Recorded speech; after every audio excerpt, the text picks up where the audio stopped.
સેવ ઉસળ બનાવવા માટે સૂકા વટાણા લીધા છે, તેને 6 થી 7 કલાક માટે પલાળી દીધા હતા. તે લઈશું. એક નંગ બટાકું છે,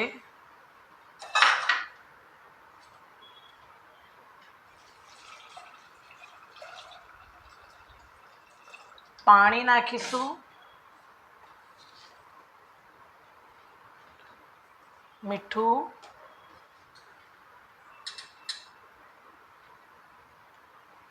અને હળદર નાખીને આપણે આને બાફવા મૂકી દઈશું.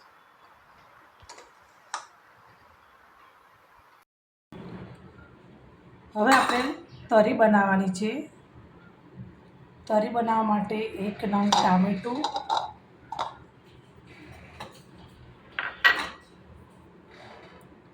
4 થી 5 લસણની કળી,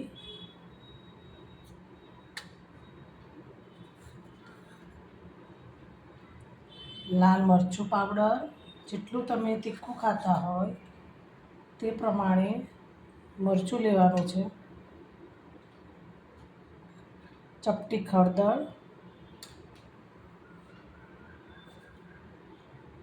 અને મીઠું નાખીને આપણે ટામેટાની પેસ્ટ તૈયાર કરશું. પેસ્ટ બનીને તૈયાર છે. હવે આપણે તરી બનાવવાની શરૂઆત કરીશું. કઢાઈમાં આપણે 4 થી 5 ચમચી જેટલું તેલ લઈશું. તરી બનાવવાની છે એટલામાં તેલ વધારે જશે. તેલ ગરમ થાય એટલે હિંગ અને ટામેટો પ્યુરી નાખી દઈશું.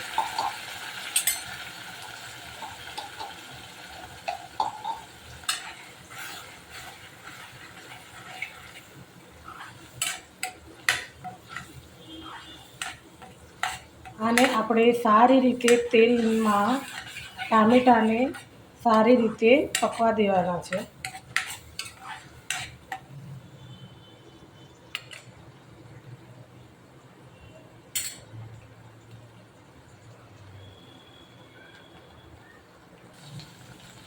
જોઈ શકો છો તેલ એકદમ છૂટું પડી ગયું છે, એટલે આપણો ટામેટા એકદમ પાકી ગયા છે. હવે આપણે તેમાં પાણી એડ કરીશું.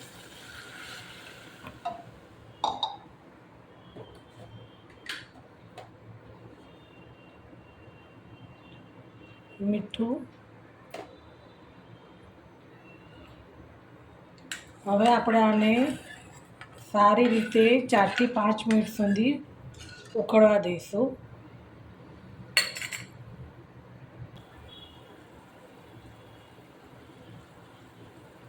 જોઈ શકો છો તરી આપણી હવે તૈયાર છે.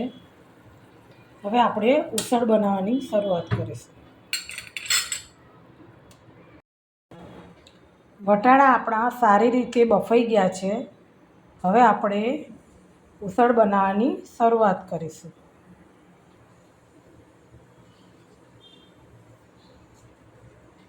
કઢાઈમાં 2 થી 3 ચમચી જેટલું તેલ નાખીશું.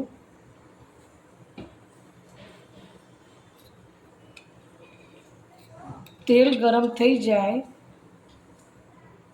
આદુ અને લસણની પેસ્ટ એડ કરીશું.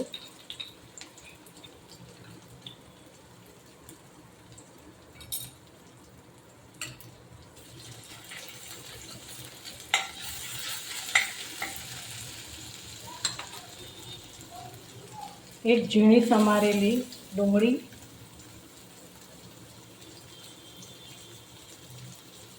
ડુંગળીને સારી રીતે આપણે સાતળી દઈશું. ગોલ્ડન બ્રાઉન થાય ત્યાં સુધી ડુંગળીને આપણે એકદમ સાતળી દેવાની છે.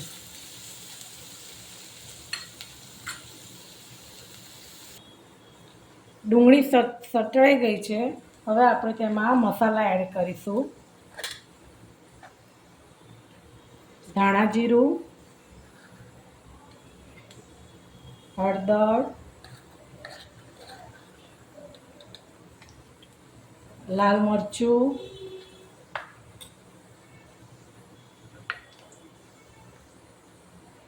સેવ ઉસળ મસાલો,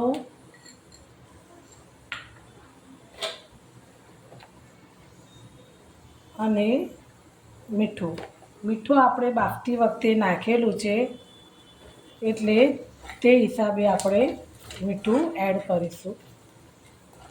મસાલો સતળાઈ ગયો છે, તેમાં બાફેલા વટાણા એડ કરી દઈશું.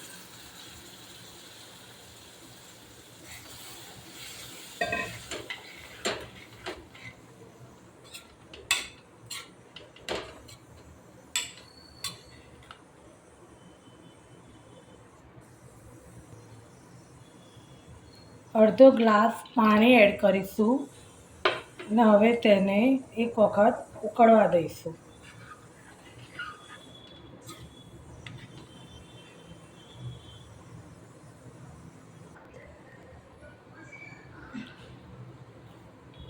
સેવ ઉસળ આપણું તૈયાર છે. હવે આપણે તેને સર્વ કરીશું.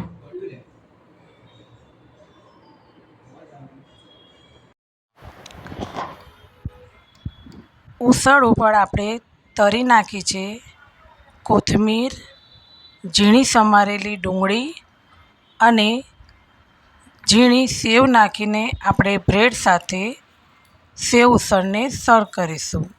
આપણું સેવ ઉસળ તૈયાર છે.